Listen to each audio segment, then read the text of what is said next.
이 시간 우리에게 주시는 우리 하나님 말씀은 두 군데입니다. 창세기 12장 1절에서 4절 그리고 히브리서 11장 8절입니다. 우리 성경은 꼭 찾아서 읽으시도록 그렇게 했으니까 찾아주세요. 12장 1절에서 4절까지 말씀. 먼저 한 목소리로 짧으니까 같이 한 목소리를 같이 받들어 읽겠습니다.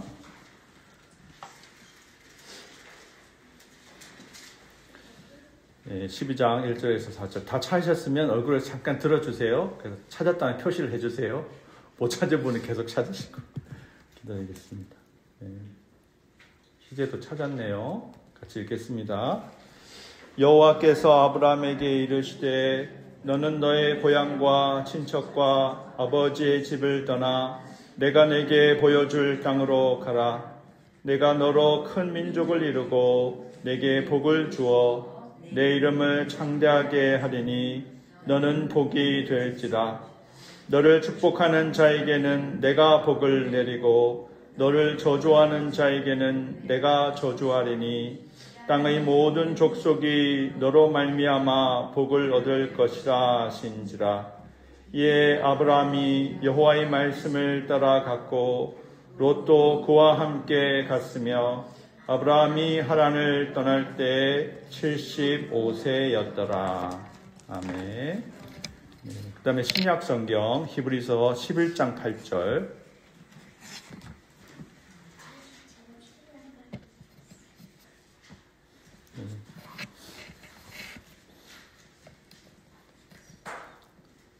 히브리서 11장 8절.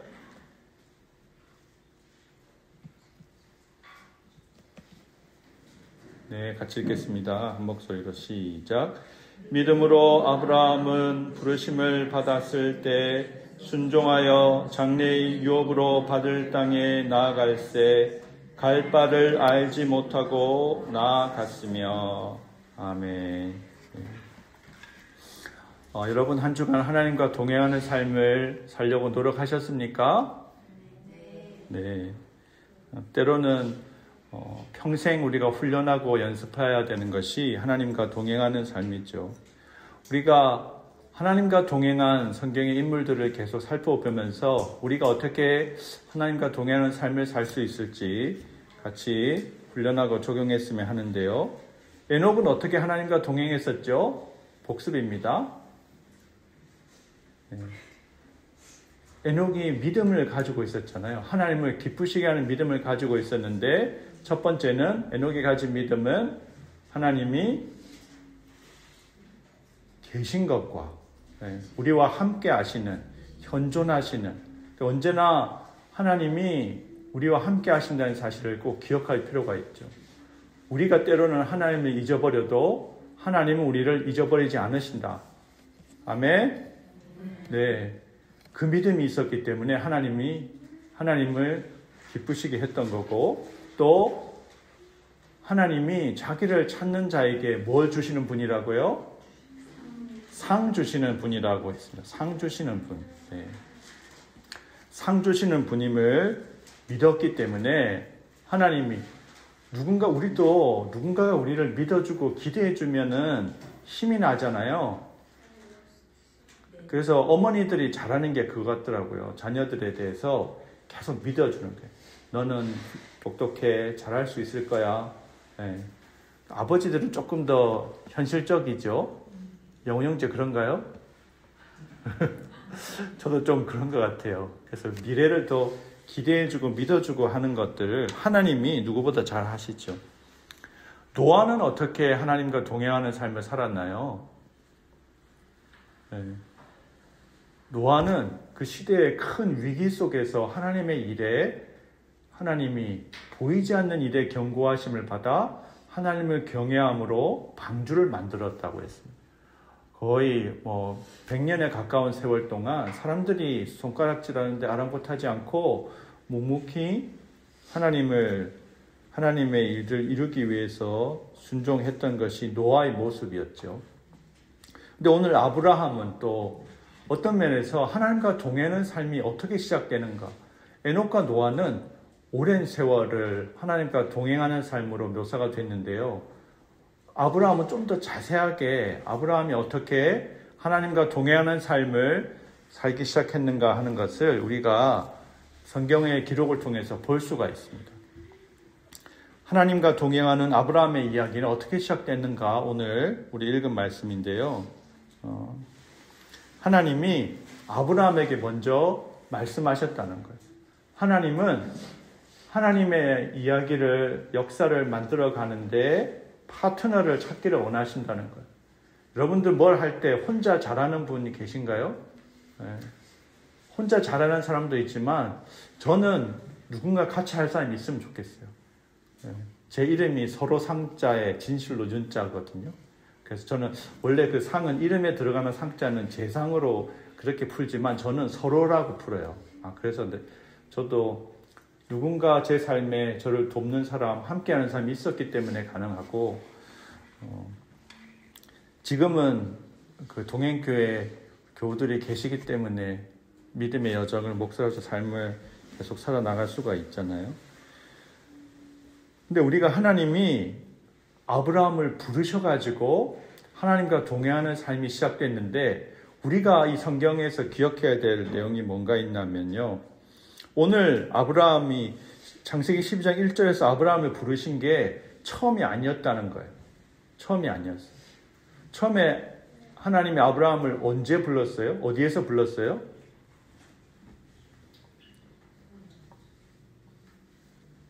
우리가 오늘 읽은 말씀 전 11장에 보면요. 이렇게 되어 있어요.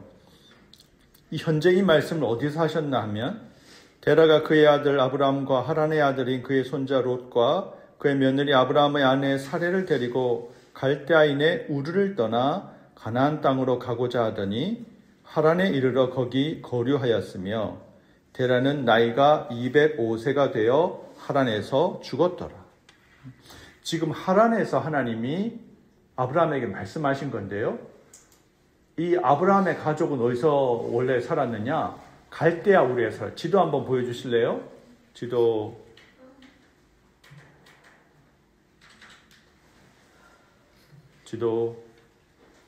네. 여기 지도가 보면요. 갈대아 우르는 여러분이 보실 때 오른쪽 아래쪽에 있어요. 네. 밑에서부터 출발해가지고 쭉 이 유프라테스 강을 따라서 쭉 올라가서 이 중간에는 다 사막 지대이기 때문에 사실 건널 수가 없거든요. 그래서 위로 쭉 올라갔다가 다시 내려오는 그렇게 여정인데 이 사도행전 계속 떼주세요. 사도행전 7장에 보면 스데반이 이렇게 아브라함을 이야기하고 있어요. 아브라함 이야기를 우리 조상 아브라함이 하란에 있기 전 메소포타미아에 있을 때 영광의 하나님이 그에게 보여 이르시되 내 고향과 친척을 떠나 내가 내게 보일 땅으로 가라 하시니 아브라함이 갈대아 사람의 땅을 떠나 하란에 거하다가 그의 아버지가 죽음에 그를 거기서 너희 지금 사는 이 땅으로 옮기셨느니라. 네. 아브라함이요, 이 갈대아 우르에 살면서 하나님은 그에게 처음 나타나셨어요. 말씀하셨어요. 여기를 떠나서 내가 너희 지시할 땅으로 가라 그랬어요. 그래서 어떻게 했어요? 자기 아버지인 데라를. 그때는 데라는 세 아들이 있었거든요. 성경에 보면 아브라함과 나홀과 하란 이렇게 세 명의 아들이 언급되는데 하란은 일찍 죽었어요. 근데 셋 중에서 누가 데라의 장남일까요? 데라의 장남이 누굴까요? 아브라함, 나홀, 하란 중에서. 아마 일찍 죽은 하란일 거예요. 왜냐하면 하란의 딸하고 데라가 결혼하거든요. 그리고 이 성경의 기록을 조합해 보면 아브라함은 130세에 데라가 130세에 낳은 아들이에요. 그래서 아브라함은 막내 아들일 거예요. 그렇게 짐작을 하거든요. 근데 이 막내 아들이 아버지를 설득해가지고 우리가 하나님에게 나타났어요. 그 유대교의 전승에 따르면 원래 이 아브라함의 집안은 우상을 제작하는 집안이었대요.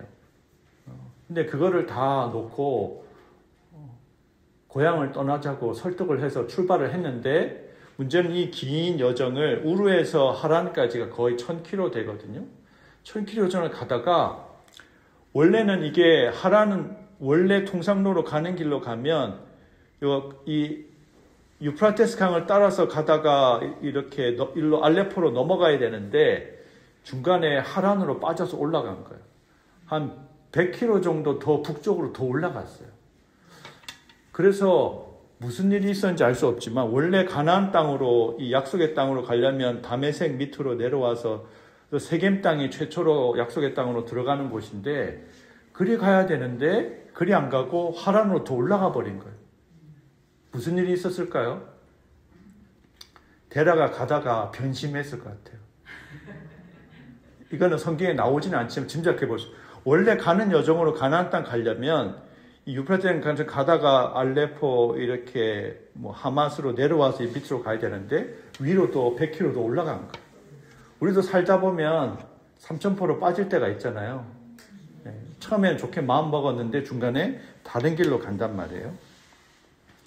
무슨 일인지 모르지만 아브라함이 하나님의 말씀에 순종한 1차의 순종은 좌절됐어요.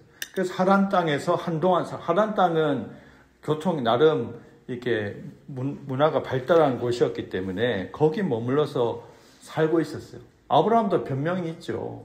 아니 아버지, 집안의 가장인 아버지가 못 가겠다는데 하란에 가 거주하겠다는데 처음에는 하란에 간 게 뭐 다른 이유가 있었겠죠. 갔더니 막상 좋은 거야. 그러니까 여기서 머물자. 이렇게 머물러서 살다가 데라가 죽은 다음에 그때 비로소 하나님이 다시 말씀하시는 거예요.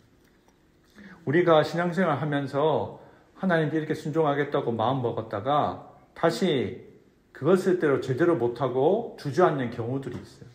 신앙생활 하다가도 이건 안 되겠네 하고 뒤로 물러나는 경우도 있을 수 있는데 근데 너무나 감사한 것은 하나님이 우리에게 그 다음에 기회를 또 주신다는 거예요.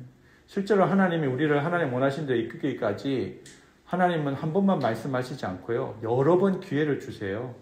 하나님이 자비가 많으신 분이니까.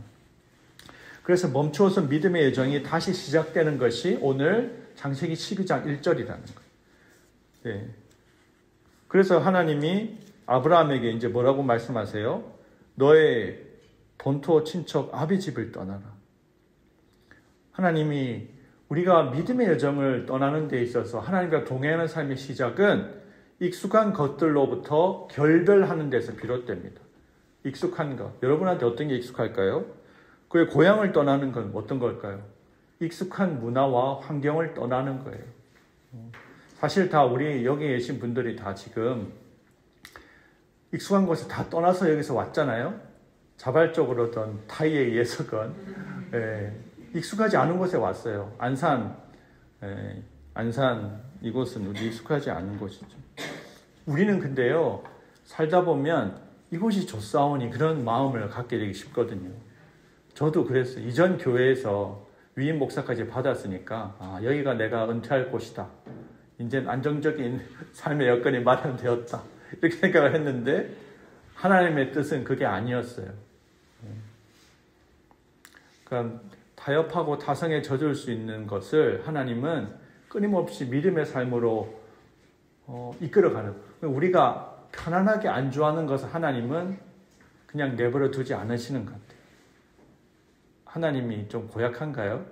우리가 편안한 거 원치 않으시니까? 그렇지 않죠. 원래 그렇잖아요. 사람이 서면 앉고 싶고 앉으면 눕고 싶고 여러분 누우면 다시 안 일어나고 싶지 않아요? 어떨 때는? 근데 그러면은 점점점 약해지잖아요. 날마다 우리 몸을 쳐서 날마다 운동도 하고 그래야 근감소증을 어느 정도 이겨낼 수 있는데 그렇게 안 하면 어떻게 돼요? 여기 거의 다 이제 중년의 나이에 이제 노년의 초로의 나이, 중년의 나이에 계신데 하나님은 익숙한 것으로부터 떠나게 하시는 거예요. 때로는 또 친척에게서. 친척은 뭐예요? 인간관계. 우리가 살아갈 때요 사람들이 우리를 어떻게 평가해 주느냐, 우리한테 어떤 의견을 가지냐 굉장히 중요하단 말이에요. 그래서 우리는 남들도 다 이렇게 하니까 우리도 이렇게 하지 이런 마음을 품고 살아갈 수가 있어요. 근데 하나님은 때로는 그것으로부터 단절하기를 바라신다는 거예요. 또 아버지의 집. 보통 우리가 어떤 사람을 성경에서는 어떤 사람 부를 때 누구누구의 아들 이렇게 부르거든요. 그 사람의 정체성이 그렇게 규정된다는 거예요. 아버지의 집이라는 거예요. 내가 원래 이래요. 여러분들 스스로 어떻게 생각하세요? 나는 원래 이래요. 목사님 아무리 말해도 소용없어요. 내 인간성이 원래 이런데 뭘 어떻게 바뀌겠어요? 근데 하나님은 그런 것도 때로는 바꾸기를 원하세요. 우리의 기질을 통해서 우리가 인격이 성품이 형성되어 있는데 이게 온전하지 못하고 죄성에 매여 있기 때문에 우리의 가능성이 굉장히 제약받고 있거든요. 그래서 하나님은 그런 것들로부터 우리가 결별하고 떠나기를 바라신다. 변화를 요구하시는 하나님. 떠나라고. 한번 여러분 생각해 보세요. 내가 내 삶에서 익숙해져서 하나님이 원하시는 것과 상관없이 여기 머물러 싶은 삶의 습관이나 환경이나 어떤 내 스스로 가지는 생각들. 나는 원래 이래. 나는 원래 안 돼. 하는 게 뭐가 있는지 좀 생각해 보시면 좋겠어요. 믿음이라는 건요. 새로운 세계로 하나님이 우리를 모험을 함께 떠나자고 요청하시는 거거든요. 아브라함은 모험을 떠났죠. 원래 살던 곳에서 1800km 떨어진 곳으로 이주해 갔어요. 이 창세기 12장 말씀은 제가 2004년에 미국으로 유학을 갈 때 하나님이 주셨던 말씀이었거든요. 떠나라는 것에 대해서. 그래서 유학생활 11년은 저한테는 하나님과 함께한 흥미로운 모험이었어요. 그리고 돌아와서는 이제 모험이 끝나고 정상적인 안정적인 삶으로 들어갈 수 있을까 언제일까 했는데 하나님이 지금 50대 중반에 또 모험을 하게 하셨어요. 제일 심각한 모험을 하게 하셨어요. 왜냐하면 전혀 미래에 전망이 없는 인간적인 안전보장과 편리함이 없는 상황 속으로 하나님을 몰아가셨어요. 지금도 제가 마이크 들고 있지만 이 마이크가 나오는지 확인이 안 돼요. 안 나올 수도 있어요. 여태까지 나오는 줄 알고 있었는데 이것도 대책을 만들어야 되겠어요. 예배 공간이 작으니까 소리가 잘 들려서 마이크가 나오는 줄 알았는데 이게 안 나오는 걸 수도 있어요. 그런데 이런 모험을 떠나는 상황은요, 우리가 의지할 다른 인간적인 조건이 부족하고 없기 때문에 하나님의 보호하심과 인도하심이 절대적인 상황이라는 거예요.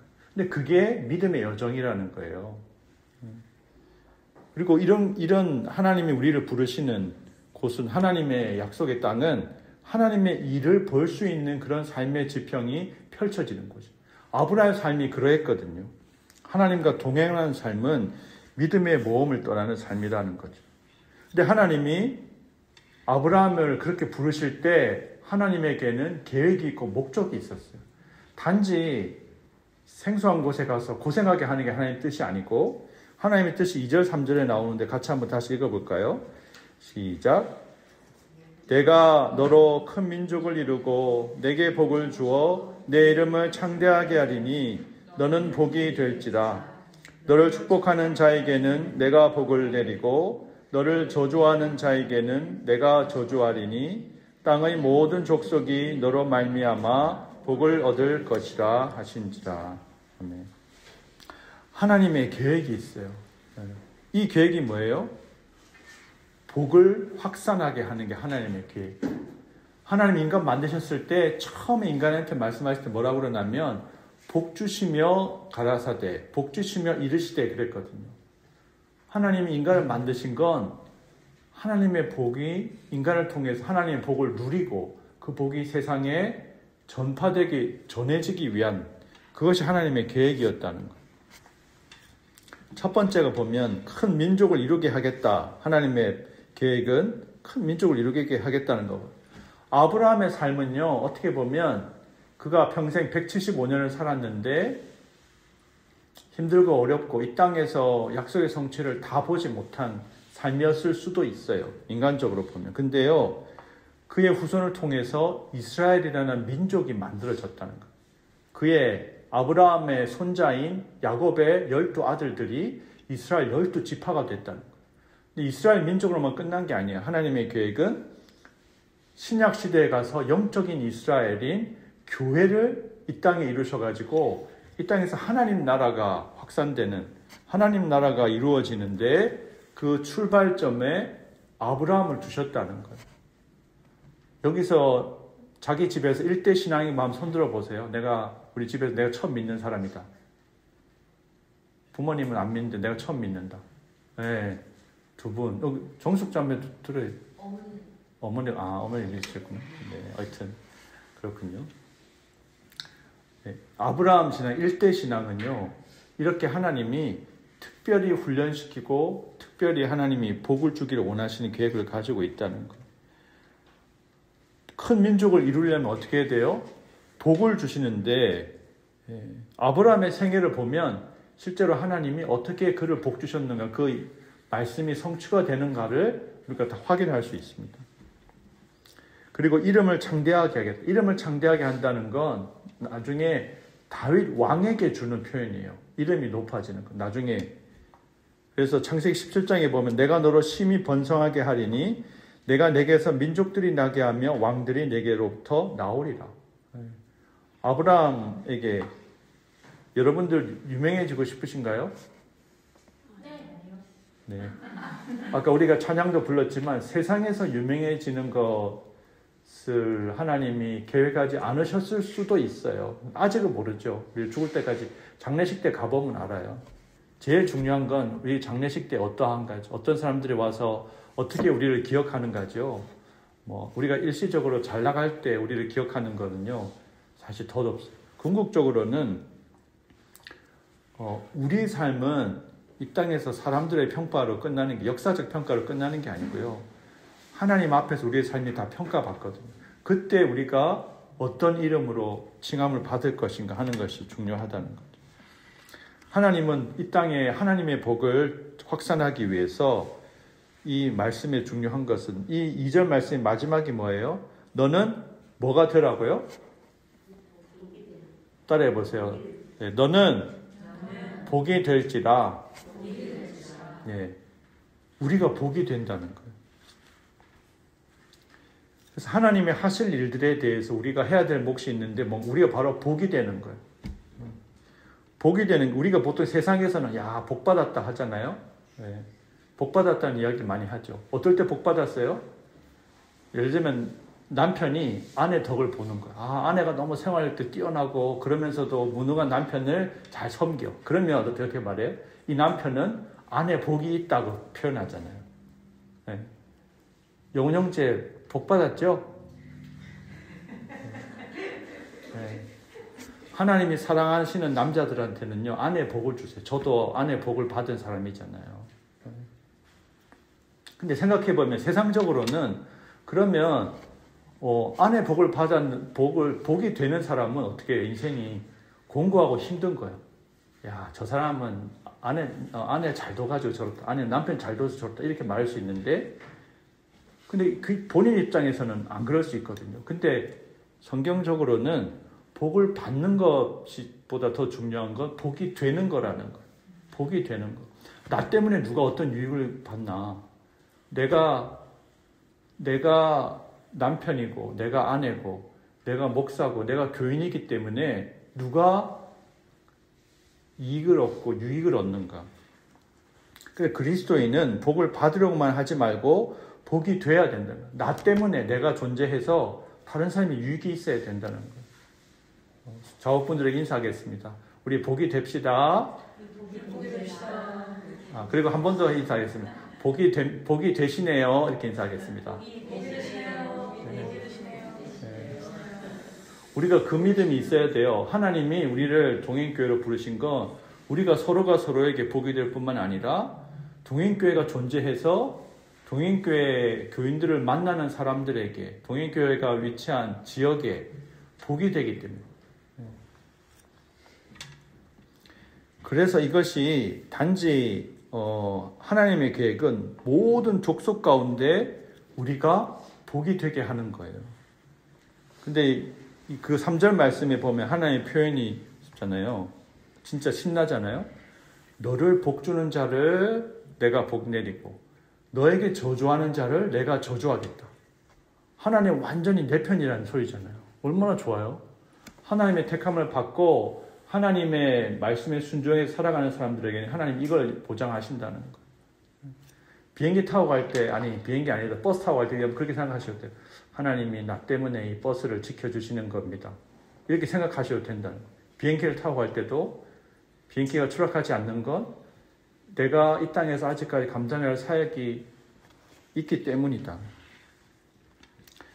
그래서 이 하나님의 말씀은 아브라함에게 하신 이 약속은 결국 어디에 성취되냐면 아브라함의 삶에서 뿐만 아니라 아브라함의 후손 가운데서 예수님이 오시잖아요. 예수님에게서 이 약속이 성취가 되는 거죠. 예수님 안에서 모든 족속이 복을 누리게 되잖아요. 그래서 하나님과 동행하는 신자의 삶은 주변 사람들에게 다 복이 되는 줄 믿습니다. 자신감을, 자부심을 가지세요.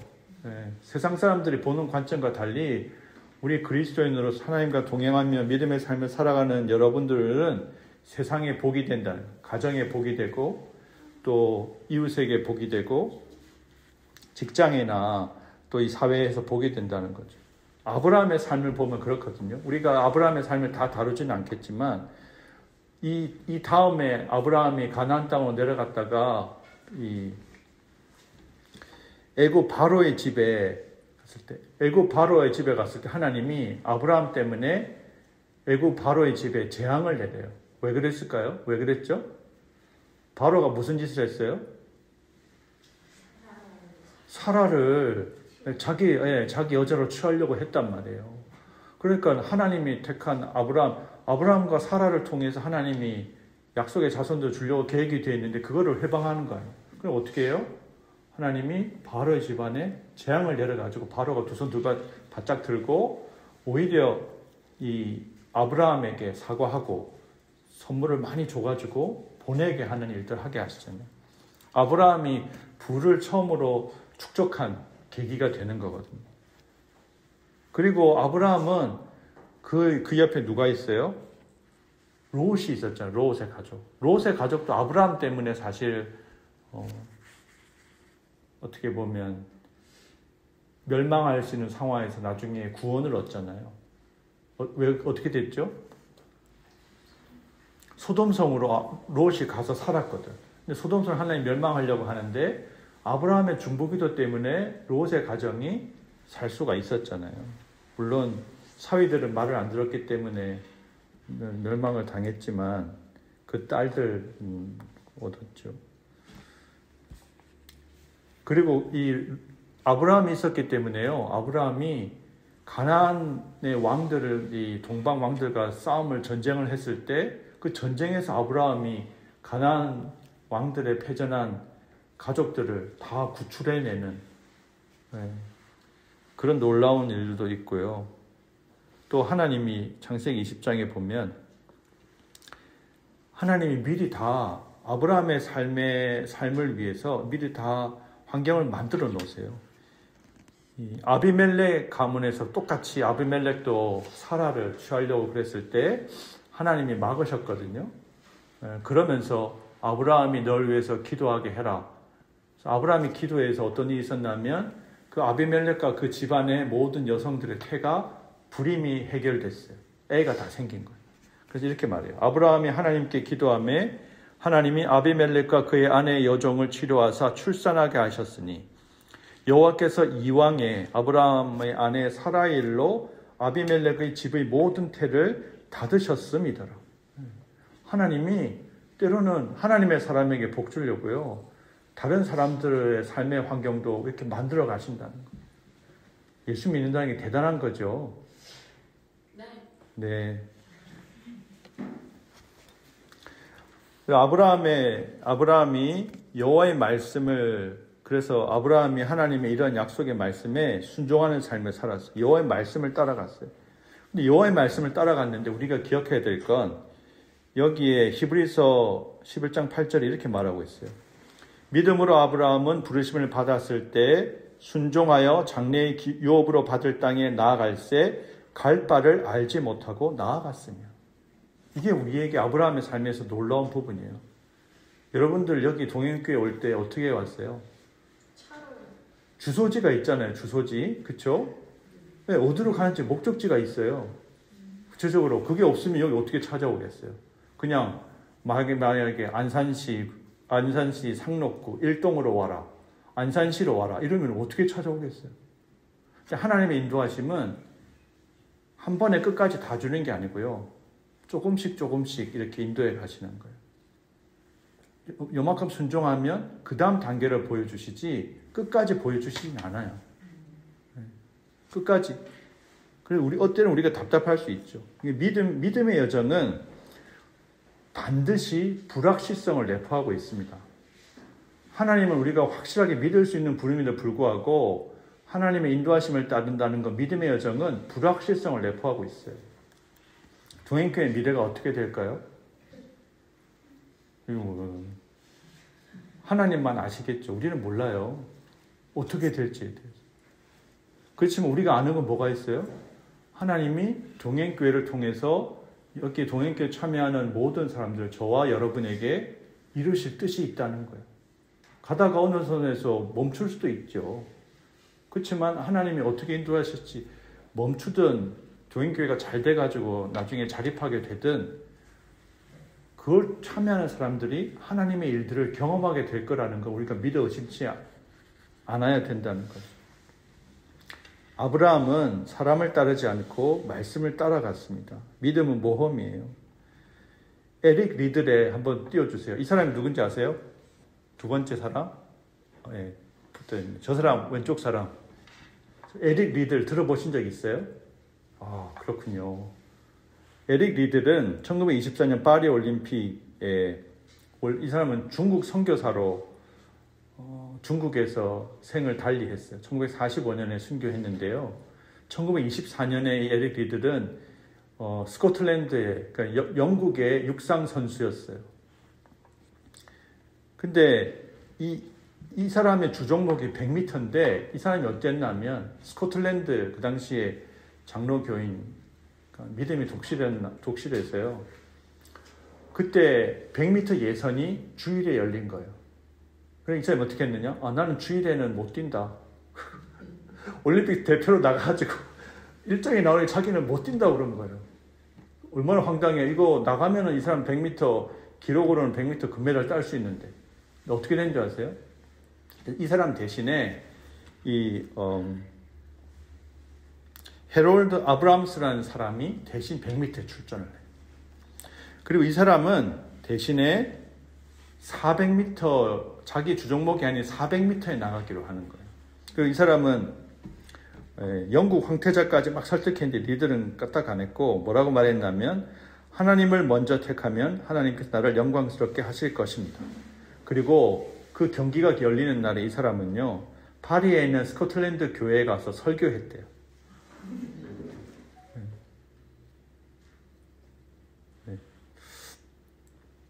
근데 이 비주종목인 400m에 출전했는데, 근데 그때 꺼졌나? 이게 맞아요. 이게 UHD로 해서 이렇게 됐네요. 괜찮아요. 뭐 경기 전에 누군가 그에게 손에 쪽지를 쥐어줬대요. 뭐라고 되어 있냐면 사무엘상 2장 30절 말씀이에요. 나를 존중히 여기는 자를 내가 존중히 여기리라. 그래서 어떻게 됐을까요? 400m 출전해가지고 금메달 땄어요. 그래가지고 그리고 100m에 대신 출전한 에릭 리들이 포기한 100m 경주에서도 헤롤드 아브람스가 금메달을 땄어요. 그러니까 만약 에릭 리들이 그냥 금메달 100m 경기에 나갔으면 금메달을 땄을 수도 있지. 금메달 하나만 땄을 거야. 근데 헤롤드 아브람스가 거기 대신 출전해가지고 영국은 육상 경기에서 금메달을 2개를 따게 된 거예요. 하나님이 하시는 일은 그렇게 하신다는 거예요. 리델은 중국 선교사로 갔다가 이제 나중에 1945년에 일본군 수용소에서 순교하게 됩니다. 근데 이분의 삶을 다룬 게 이 영화 불의 전차거든요. 언제 영화 같이 한번 보면 좋겠어요. 우리 어떻게 영화를 봐야 될까요? 네, 한번 꼭 보면 좋겠어요. 저희 집에 DVD가 있어요. 이 불확실성이지만 하나님의 말씀에 따라서 결단하는 사람들의 삶에 하나님이 일하시는 걸 볼 수 있다는 겁니다. 네. 아브라함의 삶은 어떤 점에서 보면 하나님의 말씀 따라가는데 군더더기가 붙어있는 삶이에요. 롯이라는 조카를 데리고 다녔잖아요. 그러니까 아브라함은 자식이 없었기 때문에 이 롯은 하란의 아들이거든요. 그러니까 조카인데 자식처럼 이렇게 돌보고 키웠을 거예요. 근데 사실 롯은 보면 그렇게 믿음의 사람은 아니에요. 우리가 신앙생활 할 때 아직 우리 이 동행교회 안에는 그렇지 않지만 이제 교인이 점점 만약에 앞으로 늘어가게 될 때는 막 믿음으로 열심히 하는 분도 계시겠지만 그렇지 못한 사람도 있을 수 있어요. 근데 그럴 때 우리가 저런 사람은 동행교회 안 나오면 좋겠다. 혹시 그런 마음이 들 때가 올지도 몰라요. 그럴 때 생각하셔야 돼요. 아브라함의 여정에서는 롯이라고 함께 따르는 사람이 있었는데 그 아브라함은 롯 때문에 수고를 많이 해야 됐어요. 아브라함이 갔는데 나중에 어떻게 돼요? 목초지가 모자라는 거야. 그러니까 롯의 목자들하고 아브라함의 목자들이 싸움이 나는 거예요. 그 어떻게 돼요? 아브라함이 롯한테 우리가 여기서 그러면 분가를 해야 되겠다. 롯한테 먼저 선택할 기회를 주는 거. 좋은 걸 선택하라. 하나님이 아브라함이 롯에게 양보했을 때 아브라함에게 하나님이 나타나셔가지고 다시 한번 약속을 해주시거든요. 그래서 믿음의 여정에 방해가 되는 사람이 있을 수도 있지만 복이 되어가는 모험에 있어서는 꼭 필요하다는 걸 기억하시면 좋겠어요. 내가 복이 되면 상대적으로 저 사람은 이익을 얻는 거잖아요. 그게 세상적으로는 손해인 것처럼 보이지만 신앙 안에서는 아니라는 걸 기억하시면 좋겠어요. 그래서 이 믿음의 여정에 있어서는 아브라함의 삶은 장래의 유업을 기대하며 나가는 삶이었어요. 동행교회 미래에 대해서요, 기대를 했으면 좋겠어요. 하나님이 더 멋진 미래를, 우리의 믿음이 성장하고 하나님이 일하신 걸 경험할 수 있는 미래를 위해서 우리를 이 동행교회로 부르셨다는 사실을 기억하면서 이 아브라함의 삶에 오늘 읽지 않았지만 히브리서에 보면 이렇게 묘사되어 있어요. 세 번역을 읽어볼게요. 믿음으로 아브라함은 부르심을 받았을 때 순종하고 장차 자기 몫으로 받을 땅을 향해 나아갔습니다. 그런데 그는 어디로 가는지를 알지 못했지만 떠난 것입니다. 믿음으로 그는 약속하신 땅에서 타국에 몸붙여 사는 나그네처럼 거류하였으며 같은 약속을 함께 물려받을 이삭과 야곱과 함께 장막에서 살았습니다. 나그네처럼 함께 장막에 거주하는 삶을 살았다는 거예요.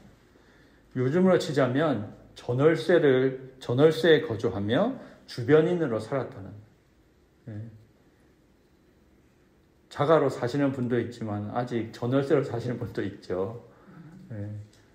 믿음의 삶은 어쩌면 이 땅의 불확실성에도 불구하고 하나님을 더 의지하는 삶이기도 해요. 동행교회가 자체 건물을 가질 날이 있을까요? 저는 없을 것 같아요. 그리고 원치도 않아요. 어떤 교회들은 의식적으로 규모가 있어도 교회 건물을 안 가지는 교회들도 있어요.